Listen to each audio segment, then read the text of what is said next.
Assalamualaikum, selamat datang kembali di Guru Gembul Channel. Saya mengajar sejak tahun 2008, yang berarti sekitar 16 tahun sampai ketika video ini dibuat di tahun 2024.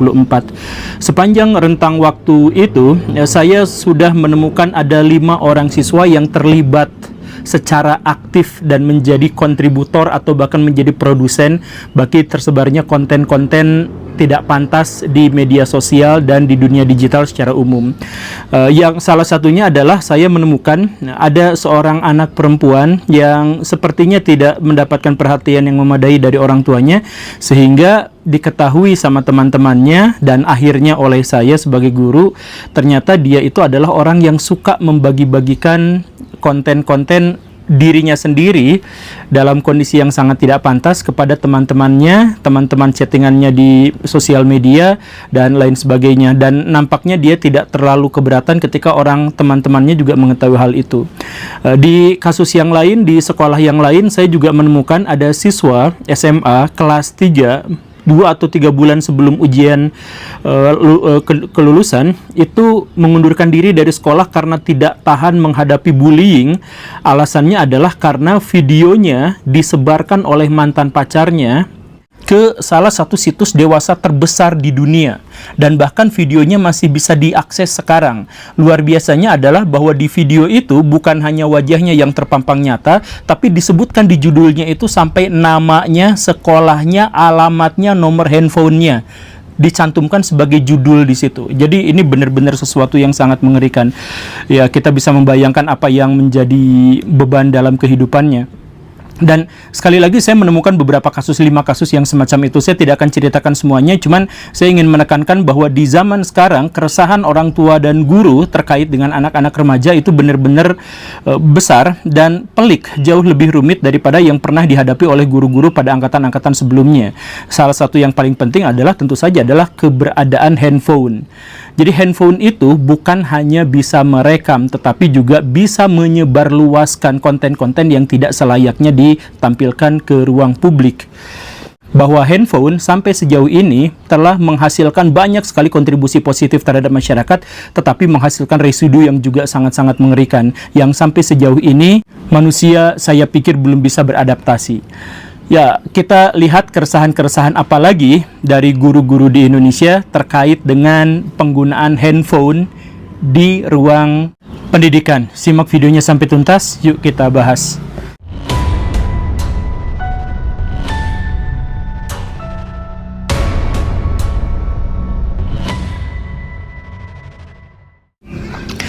Di banyak video saya menjelaskan bahwa zaman sekarang itu adalah zaman di mana manusia dikutuk oleh teknologi dan karya-karya serta ciptaannya sendiri.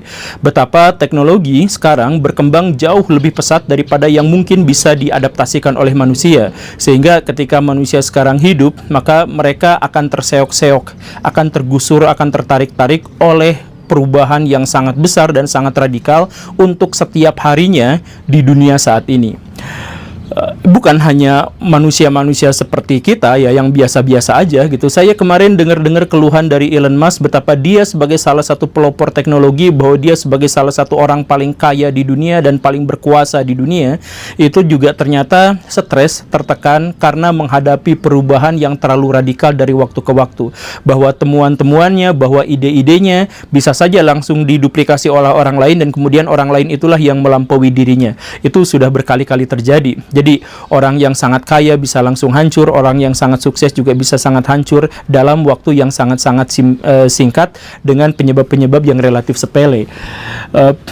Itu Elon Musk. Gimana kalau guru-guru di Indonesia? Nah, sama seperti itu, guru-guru di Indonesia juga sekarang saya datang ke banyak sekali sekolah dan berjumpa dengan banyak sekali guru, dan keluhan di antara mereka itu selalu sama, yaitu apa? Fokus siswa. Jadi ini adalah salah satu keluhan guru-guru zaman sekarang yang disebabkan oleh siswa-siswa yang terlalu banyak main handphone.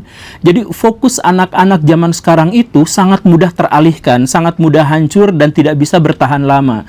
Jadi guru-guru yang mengajar 10 tahun yang lalu, bahkan setidaknya 5 tahun yang lalu, mereka masih bisa menikmati didengarkan oleh siswa, masih bisa menikmati siswa-siswa yang menghormatinya dan lain sebagainya. Tetapi sekarang susah sekali ketika diajak untuk berdiskusi, mereka bungkam, malah main HP sendiri atau ngobrol sama teman, ketika nulis tidak diperhatikan dan sebagainya. Ternyata ada penelitian lanjutan yang menjelaskan bahwa handphone membuat kemampuan fokus seseorang itu turun drastis. Dan dalam hal ini yang paling mendapatkan rasa sakitnya itu adalah guru. Bayangkan Baraya mengajar di depan kelas sendirian, terus ngejelasin dan tidak ada seorang pun di sana yang bisa konsentrasi mendengarkan Baraya ngomong. Itu keluhan yang umum yang terjadi pada guru-guru di zaman sekarang, karena siswa sekarang sudah tidak lagi fokus pada belajar. Bahkan ketika misalkan mereka dikasih tugas, mereka dikasih apa, mereka juga kayak pelangap-longo gitu. Dan itu bukan hanya dirasakan oleh guru-guru, teman-teman atau bahkan mungkin Baraya sendiri pernah merasakan ketika Baraya sedang ngomong dengan orang lain gini gitu, dia fokusnya teralihkan, dan ketika kita ngomong terus balik minta respon dari dia malah, "Hah? Apa? Oh, coba ulang." Dia tuh kayak ngeblank gitu. Ngerasa nggak Baraya di pergaulan sekarang kita banyak menemukan orang-orang yang seperti itu? Ya itulah, gara-gara handphone yang terlalu dipegang. Kita itu adalah salah satu pemegang handphone terlama di seluruh dunia. Bahkan yang paling lama, bukan salah satu, tapi yang terlama di seluruh dunia. Lebih dari 6 jam sehari. Ini menyebabkan apa? Ya, kekacauan dalam dunia pendidikan. Kita mau kasih kurikulum yang kayak gimana, kita mau ngasih pendekatan yang kayak gimana, kita mau ngasih metode belajar yang kayak gimana, anak-anak tetap susah untuk fokus gitu. Apalagi kalau guru-guru yang berhadapan dengan guru-guru MIPA gitu, guru-guru matematika, fisika, yang harus menjelaskan rumus-rumus, yang harus menjelaskan logika berpikir dan sebagainya, itu mereka mentok karena berhadapan dengan siswa-siswa yang ya kayak gitu. Saya awalnya mendapatkan keluhan yang semacam ini ya lokalan teman-teman sendiri gitu, atau misalkan curhatan dari forum guru-guru dan sebagainya. Tapi kemudian ketika saya jalan-jalan ke Finlandia sebagai negara dengan sistem pendidikan terbaik di seluruh dunia, klaimnya, ternyata mereka juga sama penyakitnya. Mereka juga menghadapi siswa-siswa yang sekarang berbeda dengan siswa-siswa pada generasi-generasi sebelumnya. Dan itu mereka langsung konfirmasi penyebabnya itu adalah handphone. Makanya saya begitu cukup kaget ketika sekarang di Finlandia itu lagi ada rancangan undang-undang untuk menghalangi atau untuk membatasi siswa-siswa main HP di sekolah. Ini luar biasa sih, karena di negara-negara barat itu penggunaan handphone itu justru dijadikan bahan pembelajaran dan sudah umum. Tetapi ini bahkan di sekolah di sebuah negara terbaik di dunia dalam hal pendidikan, mereka sedang memikirkan tentang bagaimana caranya membatasi penggunaan handphone gitu. Karena ya untuk anak remaja itu jauh lebih mengerikan. Apa runtutan, kenapa handphone itu bisa menyebabkan ketidakfokusan itu? Salah satu alasan kenapa handphone berhasil untuk merusak fokus belajar anak-anak itu adalah karena handphone memberikan kepada semua anak apa yang mereka inginkan. Semuanya. Tapi virtual. Tapi bohong-bohongan gitu. Tapi semuanya bisa dikasih. Jadi ini semacam kantong Doraemon yang tidak nyata gitu. Jadi maksudnya kita pengen mobil bagus, dikasih mobil bagus di situ. Kita pengen tayangan lucu, dikasih sama handphone tayangan yang lucu. Kita pengen cewek cantik, dikasih cewek cantik di situ. Kita minta cewek cantik yang nggak pakai baju, di sana juga ada gitu. Semuanya di situ itu ada, tapi semuanya virtual. Semuanya hanya gambar, hanya cerita, hanya video, hanya sesuatu yang bisa diindra hanya dengan 1 atau 2 panca indera saja, tetapi tidak bisa yang lain. Sehingga apa? Untuk bisa melengkapi apa yang bisa diindra oleh hanya sebagian panca indera saja, maka anak-anak di zaman sekarang itu kemudian mengaktifkan imajinasinya secara berlebih gitu. Jadi ketika dia membayangkan pengen punya mobil Porsche 911 yang sudah dimodif, ban kanan kiri spakbornya digedein, misalkan yang seperti itu, kita lihat gitu, kemudian mereka akan berimajinasi tentang seandainya saya memiliki, nanti warnanya seperti apa, nanti cewek-cewek yang dibawa yang bentuknya kayak gimana, apa dan sebagainya itu. Jadi mereka benar-benar aktif imajinasinya, tapi hanya sepenuhnya hayalan gitu, sepenuhnya sesuatu yang tidak mereka jangkau pada waktu itu gitu. Jadi mereka membayangkan ada cewek cantik yang begini dan begitu, lalu mereka bayangkan, masukkan dan bikin narasi, bikin cerita panjang sekali di dalam benak mereka. Jadi sesuatu yang mereka sangat inginkan dikasih, tapi dikasihnya tuh sepotong gitu. Sama handphone tuh dikasihnya sepotong. Sehingga apa? Mereka tidak bertanggung jawab atas sesuatu yang sepenuhnya. Jadi mereka hanya bertanggung jawab ya sepotongnya itu. Jadi untuk bisa melengkapi seluruhnya, mereka tambal dengan imajinasi-imajinasi mereka. Karena itu sepanjang hari orang-orang yang megang handphone itu adalah orang-orang yang ngayal, yang gak fokus, yang kesana kesini, karena memang mereka harus memenuhi kebutuhan dari kesenangan virtual yang hanya dikasih sepotong dari media sosial atau dari handphone itu. Jadi sepotong jadi sepotong otaknya keluar, dan yang satu lagi berusaha untuk fokus, tapi fokusnya itu adalah untuk menarasikan atau menceritakan atau mendeskripsikan hayalan-hayalannya gitu. Jadi hayalannya itu dibuat semacam cerita kayak di film gitu. Kayak gitu anak-anak zaman sekarang, dan itu gara-gara handphone. Dan akhirnya apa? Tuntutan dari imajinasi itu, maka si anak-anak juga, si anak-anak sekolah itu akan berupaya untuk menjadi sama seperti yang dia hayalkan, atau berharap agar orang-orang di sekelilingnya, bangunan di sekelilingnya, realitas di sekelilingnya itu disesuaikan dengan imajinasinya. Sekarang, saya mohon maaf, tapi ini salah satu beban terberatnya adalah untuk perempuan. Ketika para perempuan-perempuan di seluruh dunia sekarang dipersilahkan untuk tampil misalkan lebih bebas dan sebagainya, mereka sekarang semakin terkurung oleh kriteria-kriteria kecantikan, kriteria-kriteria penerimaan berdasarkan media-media sosial dan media-media digital secara umum dari handphone. Jadi sekarang, jadi cewek cantik itu sangat mungkin minder gitu. Karena tidak sama dengan kecantikan yang ada di internet itu. Jadi semuanya tuh harus disesuaikan dengan apa yang ada di internet gitu kan. Internet juga sebenarnya kan ya hayalan, nggak sepenuhnya benar seperti itu. Tapi kan itu mengganggu orang gitu. Mengganggu dalam hal, aduh saya harus seperti itu, tubuh fisik saya harus seperti itu, saya harus operasi plastik, saya harus operasi gigi, saya harus operasi hidung, biar kaya seperti itu. Kemudian nanti ketika di internet itu ditampilkan ada orang yang jago main skateboard, saya pengen seperti itu. Ketika di internet ada seorang YouTuber yang bisa menjadi begini dan begitu, saya pengen jadi seperti itu. Jadi kriteria kesuksesan, kriteria kebaikan seseorang sekarang bisa diukur dari banyaknya tayangan-tayangan yang dia terima dari media sosial itu gitu. Dan dia coba ikutin itu. Makanya trennya sekarang ada baju kayak gini dia ikutin, ada mobil kayak gitu dia pengen coba beli dan lain sebagainya. Gaya hidupnya juga seperti itu. Kalau dulu misalkan anak-anak gaya hidup nongkrong ya sesama temennya aja se-circle kayak gitu. Jadi ya nggak beda jauh. Jadi kan misalkan saya mohon maaf ya, fakir miskin gaul ya sama fakir miskin lagi. Jadi ketika mereka misalkan ada dalam tongkrongan, kemudian ada satu di antara mereka yang iri pada yang lainnya, keirian itu, kesenjangannya itu nggak terlalu jauh gitu, karena mereka satu tongkrongan. Tapi sekarang masing-masing megang handphone. Jadi bahkan orang yang kaya pun pengen lebih kaya seperti dia, orang yang sudah hebat pun pengen lebih hebat seperti dia yang ada di sini, dan lain sebagainya. Jadi anak-anak zaman sekarang akhirnya apa? Butuh banyak sekali healing, sedikit-sedikit keluh kesah, sedikit-sedikit stres, depresi, tertekan, karena mereka menghadapi sebuah kriteria di mana mereka tidak bisa menjangkaunya, kriteria kesempurnaan yang diberikan oleh media sosial dan media digital. Ketika guru-guru akhirnya berhadapan dengan siswa-siswa yang semacam itu, guru-guru juga jadi aneh gitu, jadi kebingungan. Apa yang harus saya lakukan kepada anak-anak yang seperti ini? Ketemu sama cewek yang cantik, kenapa kamu murung terus? Ya aku diputusin sama si cowok itu karena cowok itu pengennya kayak gini, kayak yang di internet. Ya, saya pernah ngadapin yang seperti itu. Banyak sekali keluhan-keluhan yang aneh yang seperti ini, dan itu munculnya dari media sosial, itu munculnya dari media digital yang ditampilkan di handphone anak-anak kita. Selesai sampai di situ? Tidak, ternyata. Bahkan mereka berharap guru-gurunya seperti yang di situ gitu. Jadi aku pengen guru kayak Jeremy Pauline gitu. Aku pengen guru kayak Sasha Grey. Aku pengen guru kayak begini dan begitu gitu. Jadi ya akhirnya banyak di antara mereka yang tidak menghormati guru-guru mereka gitu.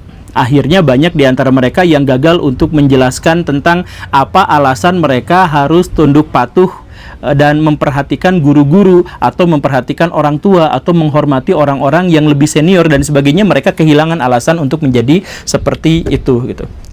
Dan ditambah akhirnya anak-anak itu juga tidak mau melakukan effort yang lebih untuk belajar.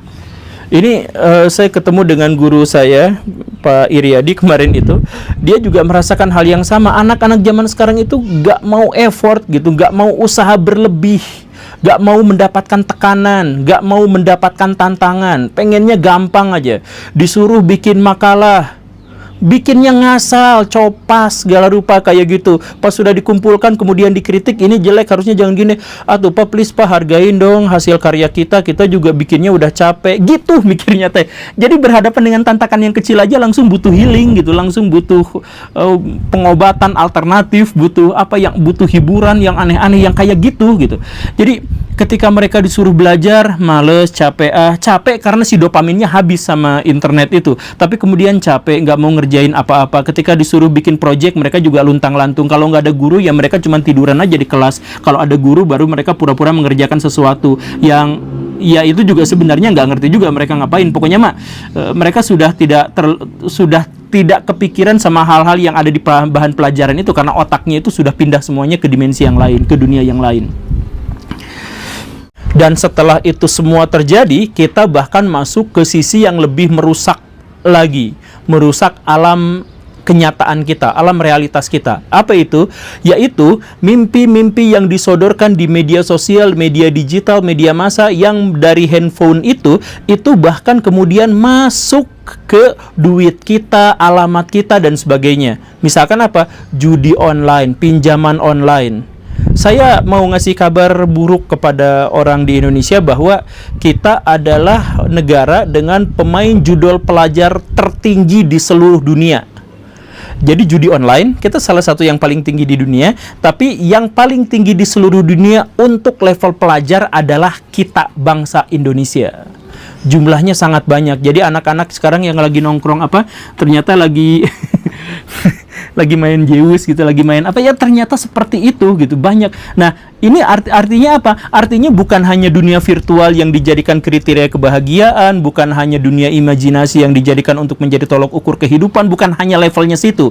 Tapi dunia virtual sampai menguras duit realitas kita, duit kenyataan kita yang seharusnya dipakai buat berobat, yang seharusnya dipakai buat traktir teman, yang seharusnya dipakai buat beli buku, yang seharusnya hilang semuanya, dipakai untuk berhayal seandainya saya judi ini menang, bahkan ketika tahu dia tidak menang gitu.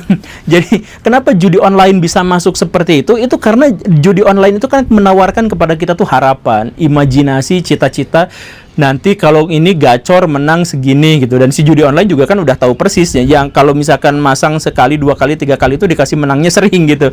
Tapi seiring berjalannya waktu, semakin kita menjadi semakin adiksi, semakin dikasih banyak kekalahan-kekalahan terus gitu. Dan itu sudah ada rumusnya gitu. Jadi judi online itu, saya berkali-kali sering katakan, judi online itu bukan judi. Judi itu spekulasi. Nah, kalau judi online itu penipuan karena sudah ada skemanya, sudah ada ini itunya, sudah ada aturan. Jadi Baraya bisa masang ke 1 sampai ke 10 itu persentase kemenangannya berapa kali, yang kedua berapa kali, dan sebagainya itu udah dihitung, udah ada hitungannya gitu. Cuman orang kelewat aja yang masih ikut-ikutan sama yang kayak gitu. Tapi kenapa bisa seperti itu gitu? Ya karena sejak awal, sebelum dia main judi online, otaknya memang sudah rusak untuk hidup dalam imajinasi-imajinasi dan virtual-virtual yang disajikan oleh handphone. Makanya buat guru-guru yang sekarang resah, wajarlah. Buat guru-guru yang resah dengan kondisi yang seperti ini, ya tentu saja wajar, karena berhadapan dengan siswa-siswa yang tidak sama seperti yang pernah mereka bayangkan sebelumnya. Tetapi ini zaman yang harus dihadapi, ini zaman yang harus dikejar gitu. Jadi mari kita sama-sama memperbaiki diri. Yang siswa-siswa, tolonglah main HP-nya jangan lebih dari 3 jam sehari misalkan. Kalau mungkin mah sejam sehari aja, atau kalau boleh lebih dari 3 jam nggak apa-apa, tapi dia berproduksi gitu ya, dan berproduksinya hal-hal yang halal gitu ya, bukan yang itu. Dan ingat bahwa semua yang disajikan handphone itu sebenarnya adalah virtual belaka, kecuali kita menjadi agen di situ. Maksudnya kita berkontribusi di situ. Jadi kita misalkan jadi pemain, jadi produsen dan sebagainya, itu bukan lagi virtual, tapi itu kita yang justru menjadi bagian yang berkontribusi terhadap perkembangan internet gitu. Tapi cobalah untuk berkontribusi seperti itu. Guru-guru bersabarlah dan nanti minta kepada kepala sekolah untuk berlatih dan berpikir untuk menyelesaikan masalah-masalah seperti ini. Jadi kalau misalkan nanti guru-guru ditawarin in-house training tapi temanya adalah tentang bikin administrasi, jangan batalkan itu Pak Kepala Sekolah, mohon dibatalkan itu ya. Kalau misalkan bikin in-house training, pelatihan-pelatihan buat guru, pelatihan-pelatihan terkait dengan cara menghadapi siswa-siswa di zaman sekarang, bukan cara bikin administrasi yang begini dan begitu. Tolong itu Pak Kepala Sekolah ya, mohon sekali. Pokoknya kita harus habis-habisan dalam masalah ini, karena ini adalah masalah yang sangat rumit dan sangat pelik. Siapapun bangsa yang bisa mengatasinya, saya pikir akan menjadi bangsa yang cepat maju, paling duluan majunya. Semoga diperhatikan. Terima kasih karena sudah menyimak. Saya Guru Gembul. Assalamualaikum warahmatullahi wabarakatuh.